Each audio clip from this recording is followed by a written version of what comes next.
Hey everyone, welcome back to my YouTube channel. My name is Titus. In this video, I want to give you guys some care tips on how to look after your peace lilies, so stick around. So before we start, I just wanted to let you guys know that I have owned peace lilies for more than 6 months to a year now, so I probably have a bit of credentials on how to look after this, although I must say, in the past I have killed one peace lily. It's a tiny baby one, and the reason why I killed it is because I overwatered it. Alright, so here I'm going to give you guys some of the care tips in relation to how to keep them alive, but I wanted to let you know the different types of peace lilies that I have that are currently with me. So the first one I wanted to let you guys know is this one. So I think this is called the Mojo Lime, and it's the lighter green version peace lily. And when I first got this, it actually started off with just 2 leaves, and luckily enough it lived and it's now growing more leaves, and hopefully I can get it to a more thicker, bushier foliage just like this one. Okay, so this is my other peace lily. So this peace lily is more of a darker green form, as you guys can see there, and it's got a much slender, thinner, lengthier leaf. And I think this version of the peace lily is called Walisi, and I really like this one because it just looks so neat to look at. And I've been seeing it everywhere before, and as you can see, it's much more bushier, but it could do a little bit better. I have pruned her before because I wanted to make sure it looks much neater the way it's growing. As you can see, it doesn't have any more flowers at the moment because they've all died off because it's time for them to go. It's not because the plant's not healthy or anything, but hopefully it'll start blooming flowers again soon. That's my second peace lily. Alright, so the third one I have here is the Sensation peace lily, and as you can see, it's massive.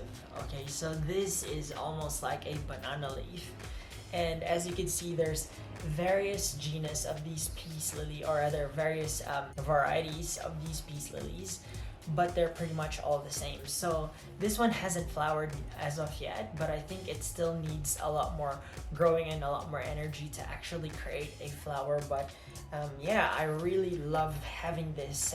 I think I got this for my birthday sometime this year. It's grown about 3 new leaves so far, and spring is just starting around the corner. So yeah, there we go.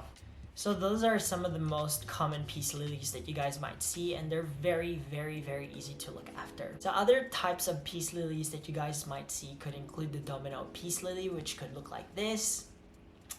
There's also the platinum peace lily, which looks like this. And there's also the Picasso peace lily, which is the variegated version of these peace lilies that I showed you, except the variegation is quite high. And the price of this can be quite expensive depending on who the seller is and how much the buyer is really willing to spend on that. So at the moment, I guess I don't have access to a variegated peace lily that's a Picasso version because either it's too expensive for my liking or I'm not ready to look after it yet, because usually variegated plants are generally really finicky and oftentimes they're very hard to look after. So for me, I'd prefer to look after the green version, and I think we should really popularize the green varieties because those variegated ones can get really, really pricey. Now I want to talk about the natural habitats of peace lilies. So where they're originally from are from tropical, warm, humid countries under the forest floors. What that means is that oftentimes they're just getting a little bit of dappled sunlight, and also they are in a warm environment where oftentimes it's more humid. So if you want to look after them in your home, these are the types of environment that you want to replicate to ensure that they grow at an optimum level. So some of the special features of this plant, like what I spoke about before, is oftentimes they will have really nice white flowers, which I will show you an image right here. Okay, they will also grow really bushy like this one, and they do like to bunch up, and that is okay if you do have that. It does look really nice too when they're all bunched up. Eventually they may require to be repotted if you find that the roots is actually seeping down the pots. So this one actually you can't see any roots coming out of there, but if you do, often that's an indicator that this plant may need to be repotted. The other thing also is that peace lilies often have really nice shiny looking plants, and I probably am a fan of the shine of the plants, but often a lot of people are asking, you know, how do you keep your plants shiny, or wow, those plants are so shiny and it's really attractive. And if you want a really shiny plant, well, this is one of them, peace lilies. So I would recommend you getting one if you haven't done so already. Now, some of the things that you need to be mindful of is that this plant is actually quite poisonous. Okay, the leaves inside of it contains calcium oxalate, and from what I've read and according to my research, and I'm not a professional in this area, is that often if that is ingested, it can cause respiratory and also stomach upset. So just be mindful if you have any kids or pets, because if they tend to gnaw on leaves, then that's probably not a good plant to have around the house. Now let's talk about the care tips. Alright, the first thing that I want to talk about is watering. Now, some of the things that you guys need to know about those plants that are really finicky or quite sensitive to water is often they don't like tap water, especially if you're from a Western country. Now, the reason for that being is often our water contains a lot of minerals, including fluoride. And if you do water your plants with that, they may adjust to it eventually. However, if it's still a baby plant, it could actually potentially kill that because it's full of minerals. It can get in the roots and it can often cause root burn, or sometimes that will present itself with leaf burn. This peace lily that I have right here actually has a little bit of that. As you can see, maybe here. Okay, as you can see there on the tips, it's quite dark, and I do have several of those tips in this plant. It's not really looking too bad, but because I want to train this peace lily to actually adapt to that type of tap water, I'm just watering it regularly. But when I water it, I want to make sure that I am not bottom watering up. Okay, and what that means is, for some of you who are familiar, I've got this plate here. So some people often water from bottom up to prevent fungus gnats from actually infesting the top of the soil. But what I do is actually let the water run through it and over it and under and drain under there, because often those other chemical traces will actually drain out at the bottom of the soil. Now, I won't say that it's not possible to actually have your peace lilies get trained into tap waters, because this baby peace lily, which was having black tips before, actually is quite healthy. So have a look at those tips. Okay, so as you can see there, it's got no blackening whatsoever. Well, this one has a little, okay, but as you can see, this one is actually quite healthy. Okay, so no blackening in the tips whatsoever, just very minimal. So this one's well adapted to tap water now. But because this one, I bought it a little bit earlier on this year, and I haven't had it for so long, it hasn't quite adapted yet to tap water, but I'm hoping to eventually have that soon with those new leaves coming out. Now, with watering, you gotta make sure that before you actually water the plant, that you allow this plant to wilt. Okay, if you've seen my previous video on how dramatic this can be like, I've actually posted in the 5 plants to look after. Okay, so here's another short video of how dramatic that plant is whenever it wilts and after you water it. So that's the best indication that it's time to water your peace lily, if it actually wilts. Okay, so let it wilt. Otherwise, you're going to end up overwatering it and you're going to end up killing it. The other indication that might tell you that it's actually getting dry, firstly, is actually looking at the top soil of your plant. Okay, if that top soil actually looks quite wet still, okay, then do not ever water your plant. Otherwise, if it starts looking quite dry, then that's good. Okay, it's looking really healthy. Underneath that, it's probably quite moist and humid still. Okay, allow that to wilt and then start watering. Alright, the next thing I want to talk about is with regards to soil. Now, the soil mixture that you want to use in any of your indoor plants whatsoever is definitely not just potting mix that you buy off your garden market whatsoever. Okay, the thing that you want to use is a soil that's quite well draining, and often mixing perlite in there would do heaps and heaps of improvement in the quality of drainage that it will have. If you don't, then it's going to be a muddy kind of clay-ish soil, and that will often not help with circulation of that roots to absorb all that nutrients and oxygen that it needs to from the water that you're actually putting in there. So if you don't have the right soil and you water it, it could potentially kill it as well. So just be mindful of that.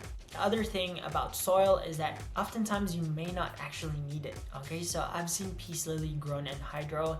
However, you need to have the right control of the pH level, also the nutrients that are in there. I haven't tried growing a peace lily in hydro myself, maybe in future, but at the moment it's really loving the soil, so we'll leave it there, okay?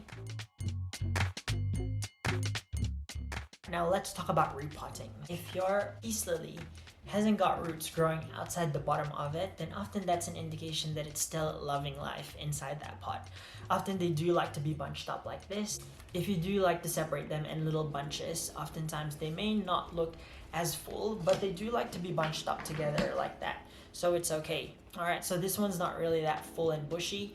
The benefit of having your plant really bushy and full is that often they will increase humidity by themselves, because often these leaves contain a lot of fluids and often they may evaporate, and therefore creating that humidity by its own. Okay, so if you haven't tested it already, if you have a humidity meter, often if you have a bunch of plants all around each other, it will actually increase humidity. If they're by themselves, often the humidity will be a lot less as well. So if you buy a new peace lily plant, make sure you don't get over excited about repotting it straight away. Let it grow in that nursery pot, because if it's still growing and it's not really having yellow leaves on the edges of it, it means it's actually loving life in there, so just leave it there. Alright, the next thing I want to talk about is with regards to lighting. Okay, so because this is an indoor plant, and like what I spoke about before, that it usually lives in the bottom of the forest floor, they can survive in low light conditions. It would still be preferable for their growth to be in a room that's actually quite bright. However, never ever in direct sunlight. It will burn the leaves. And I'm pretty sure a lot of you guys may have learned that before. I certainly have. Often we think that if a leaf is pale, that it may just need additional sunlight, but often that's related to nutrient deficiency on the soil itself. But if you like to put it in direct sunlight, make sure it's not during midday, okay? So early morning east facing sunlight is actually quite fine, but if you're going to give it afternoon direct sunlight, it will most likely burn the leaves, okay? Their leaves are actually quite fragile and thinner than usual, okay? So just be mindful of that. So like what I spoke about before, they originated in tropical environments, mainly in Southeast Asia. And what that would mean is that they do thrive on humid areas. Now, this can actually make do with up to 50 to 60% humidity, which is what our house rate is at the moment. However, it could benefit with some misting, or if you don't like misting, then you could probably use a humidifier as well. However, I found that these are very, very forgiving and they will tolerate low humidity areas as well.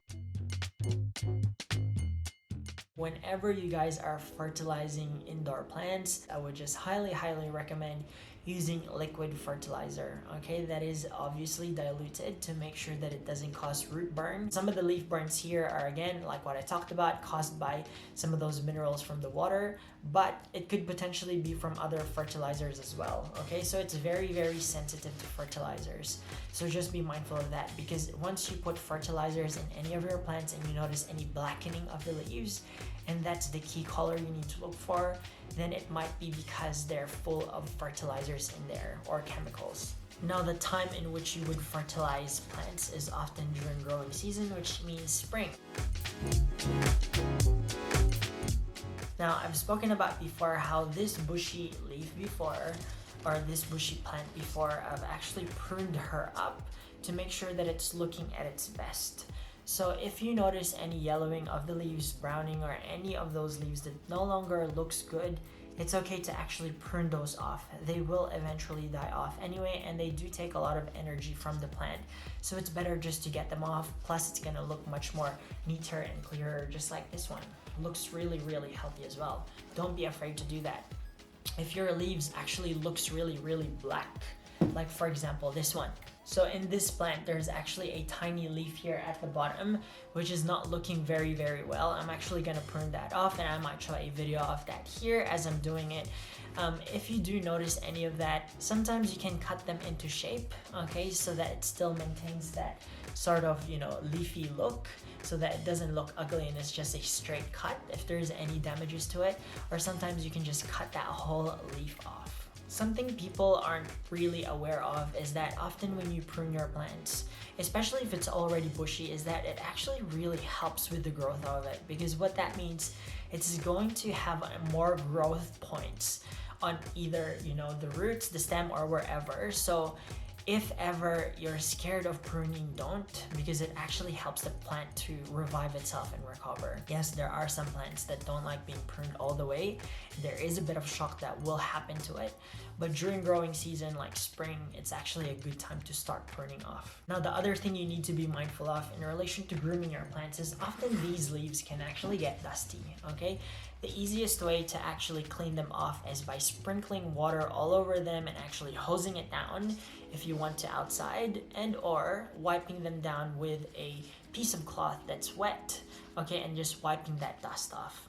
If you do that, then it will make sure that the leaves continue to become more shiny. Now, I don't really recommend using those shining products or agents to the leaves, because often that can affect the absorption of light that they may receive, or it can actually cause leaf burns as well. So just be mindful of using other products.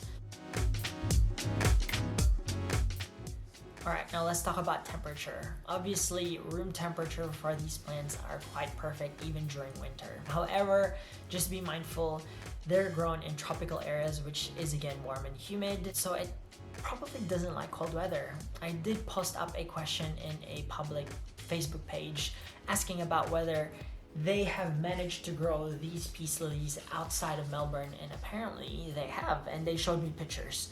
So they are quite tolerant, even up to 2 degrees maybe, okay? And that particular plant that was posted was quite healthy as well. Might include an image of that right here.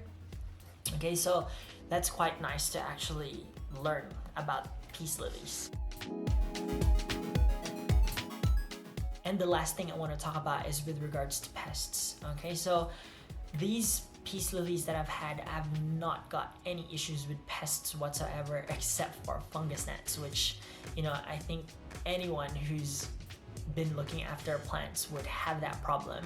But otherwise, with the leaves, I haven't had any problems with aphids, I haven't had any problems with scales, mealybugs, or anything like that. So if you do, maybe jot them down in the comments down below and we can have a bit of conversation in relation to that. Otherwise, I would say I've got not much issues with pests in relation to this as well. So that's pretty much it. I hope that you guys like this video. If you do, then please click that like button. If you want to see me make more plant videos like this, then please click that subscribe button.